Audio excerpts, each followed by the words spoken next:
davanja današnje dnevne štampe.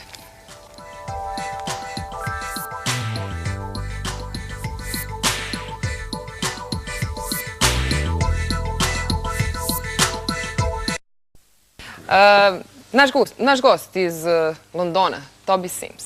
Evo, čuli ste. Dakle, ako ste mislili da sam nešto preuveličala kada sam rekla da je neobičan, nadam se da nisam. I sad...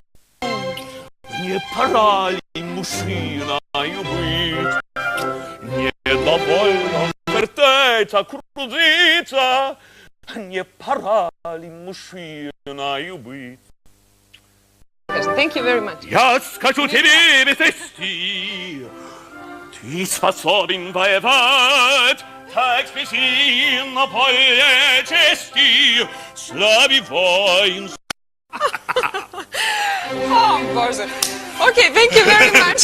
You were very exciting today. So are you. Oh, thank you. You're very beautiful, you know. Oh, yes, I know. Has anyone told you that? Yes, a lot of them. Can I have your telephone number? No, no. I have a boyfriend. Sorry. Dakle, poštovani gledalci, ovo je bilo jedno veoma neobično izdanje jutarnjih programa. Neobično smo ga završili. Moj gost je bio tu sa nama. Šta da vam kažem? Pa vidimo se mi ponovo od ponedeljka ako preživimo. Doviđenja. Thank you very much.